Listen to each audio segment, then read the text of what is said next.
Big Boss season 8 Tamil கூடிய விரைவில் வந்து ஆரம்பிக்க போகுது.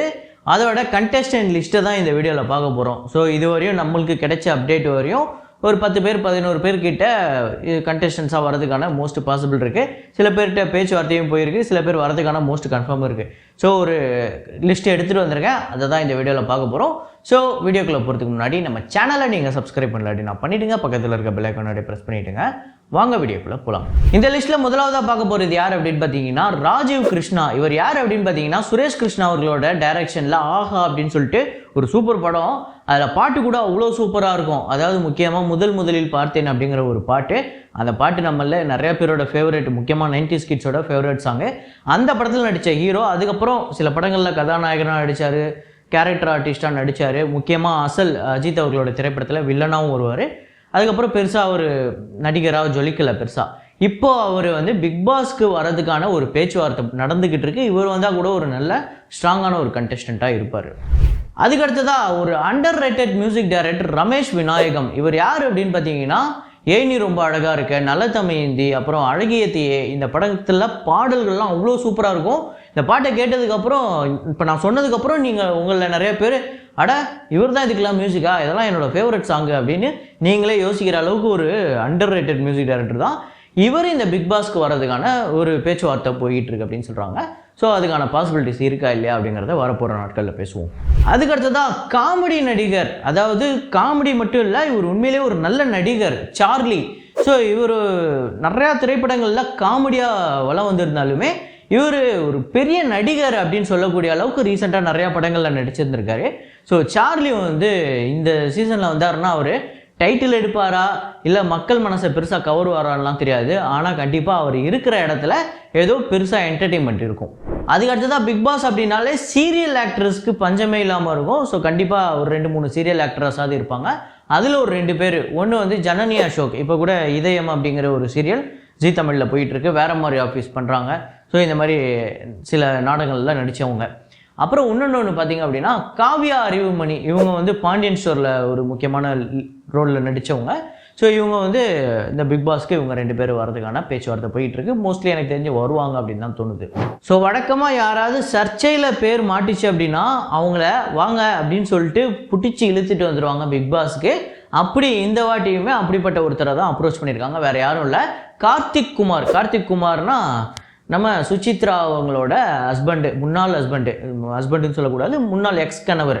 ஸோ அவர் வந்து இந்த சீசனுக்கு வர போகிறதா ஒரு பேச்சுவார்த்தை. அவருக்கு என்ன கான்ட்ரவர்சி அப்படின்னு பார்த்தீங்கன்னா, நடுவில் அந்த சுசித்ரா தான் உட்காந்து தனுஷ், கார்த்திக் குமார் அப்படின்னு சொல்லிட்டு நிறையா கொளுத்தி போட்டாங்கல்ல. ஸோ அதனால் அதை அப்படியே ஒரு பேஸாக எடுத்து நம்ம விஜய் டிவி பிக் பாஸு கூப்பிட்றதுக்கு ஒரு அப்ரோச் பண்ணியிருக்காங்க. மேபி வருவார் அப்படிங்கிற மாதிரி தான் பேச்சுவார்த்தையும் இருக்குது. அதுக்கடுத்து தான் உங்கள் வீட்டில் இருக்க குட்டீஸ்லேருந்து நீங்கள் கூட இந்த பாட்டை ரீசெண்ட் டைமில் முணுமுணுத்துக்கிட்டே இருந்திருப்பீங்க, காற்று மேலே காற்று சைட்லன்னு. இந்த பாட்டை எழுதி பாடினவர் பால் டப்பா அப்படிங்கிற ஒரு ரேப்பர். அவர் வந்து இப்போ பிக் பாஸ்க்கு உள்ளே வரப்போகிறதா ஒரு தகவல். அவரையுமே அப்ரோச் பண்ணியிருக்காங்க.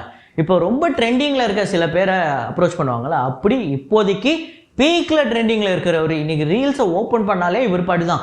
ஏதோ ஒரு வடக்கம் வந்து சமையல் பண்ணிகிட்டு இருக்காரு, அதுலேயுமே இவர் பாட்டு தான் ஓடிட்டுருக்கு. ஸோ அந்த அளவுக்கு ட்ரெண்டிங்கில் இருக்கிறவங்கள பிக் பாஸ் விட்டுருவாங்களா? ஸோ இவருக்கு அப்ரோச் பண்ணியிருக்காங்க. வராரா இல்லையா, வந்தால் எப்படி இருக்கும் அப்படிங்கிறத கமெண்ட்டில் போடுங்க. ஸோ அதுக்கடுத்ததான் இப்போ ரீசெண்டாக 2-3 வருஷத்தில் யூடியூபர்ஸ்லாம் கூப்பிட்டு போனாங்க. ஆனால் பெருசாக அவங்களாம் ஒரு பெருசாக ஸ்டே பண்ணல. ஆனால் இந்த வருஷமும் அப்படி ஒரு யூடியூபர் அப்ரோச் பண்ணியிருக்காங்க. ஆனால் இவர் சினிமாவில் ரீசெண்ட் டைமில் சில படங்களில் நடிச்சிருக்காரு. முக்கியமாக விக்ரம் திரைப்படத்தில் நடிச்சிருக்காரு. அப்புறம் வந்து கேப்டன் மில்லர் திரைப்படத்தில் ஒரு முக்கியமான ரோலையும் நடிச்சிருந்தார், நல்லாவும் நடிச்சிருந்தார். வேறு யாரும் இல்லை, சிம்பிள் தான் அப்படிங்கிற யூடியூப் சேனல் வச்சுருக்கக்கூடிய அருணோதயம். ஸோ இவர் வருவார் அப்படிங்கிற ஒரு அப்ரோச் நடக்குது அப்படின்னு சொல்கிறாங்க. ஸோ அதுக்கடுத்ததான் சூப்பர் சிங்கர் ஜோடி, இந்த மாதிரி யாராவது அதில் வந்து பயங்கரமாக பாப்புலராக இருப்பாங்களா, அதில் ஒருத்தரை கண்டிப்பாக அப்ரோச் பண்ணுவாங்க பிக் பாஸ்லேருந்து. அப்படி இந்த வாட்டி சூப்பர் சிங்கர் மானசி அப்ரோச் பண்ணியிருக்காங்க. அவங்க வராங்களா இல்லையா அப்படிங்கிறத வரப்போகிற நாட்களில் பார்ப்போம். இப்போ கரண்ட்லேயே ஹீரோவாக இருக்கக்கூடிய சில பேர், ஆனால் பெருசாக படங்கள் ஓடாது, அப்படி இருக்க சில பேர் வருவாங்க. அந்த மாதிரி இதுக்கு முன்னாடி சீசன்கள்லேயும் வந்திருக்காங்க. வந்து வெளில போனதுக்கப்புறம் பெரிய அளவில் ஹிட்டும் ஆயிருக்காங்க. உதாரணத்துக்கு கவின், நம்ம ஹரிஷ் கல்யாண், அந்த மாதிரி ஒரு ஹீரோ இப்போ உள்ளே வர போகிறாரு. யார் அப்படின்னு பார்த்தீங்கன்னா ஒரு நொடி, அப்புறம் பார்க் அப்படின்னு திரைப்படங்களில் நடித்த தமன்குமார். ஸோ இவர் வந்து ஃபஸ்ட்டு வந்து சீரியலில் தான் நடிச்சிருந்தார், சன் டிவி சீரியலில் வானத்தை போல. அந்த ஸ்ரீக்கு முன்னாடி இவர் தான் நடித்தார். இவர் அதுக்கப்புறம் திரைப்படங்கள்ல 2 திரைப்படமும் நடிச்சார். இதில் ஒரு நொடியும் பயங்கரமான ஒரு பேரும் வாங்குச்சு. இப்போ இவர் பிக் பாஸ்க்கு வர போறாரு அப்படிங்கிற ஒரு பேச்சுவார்த்தை இருக்கு. அப்புறம் ரியாஸ் கான் அவரோட பையன் ஆல்ரெடி வந்துட்டாரு. ஸோ இவருமே ஒரு 2-3 வருஷமா இவரோட பேர் அடிபடுது, ரியாஸ் கான் சொல்லிட்டு. இது நம்மளுக்கு கிடைச்ச ஒரு இன்சைட் இன்ஃபர்மேஷன். இது இப்போதைக்கு ஒரு ஸ்டார்டிங் ஸ்டேஜில் இருக்கக்கூடிய ஒரு லிஸ்ட்டு தான். இது வேறுபடலாம், மாறுபடலாம். இதில் இருக்கக்கூடிய சில பேர் வரலாம், வராமல் கூட போகலாம். ஸோ இந்த மாதிரி கண்டெஸ்டன்ட் லிஸ்ட்டு, அப்புறம் வந்து பிக் பாஸ் அப்டேட்ஸ், இது எல்லாமே தொடர்ந்து இந்த சேனலில் வரப்போகுது. அதுக்காக இந்த சேனலை நீங்கள் சப்ஸ்கிரைப் பண்ணாமல் பார்த்துட்டு இருந்தீங்க அப்படின்னா சப்ஸ்கிரைப் பண்ணிக்கோங்க. ஸோ இதே மாதிரி ஒரு வீடியோவில் மீண்டும் நான் உங்களை சந்திக்கிறேன். Signing off Rahman.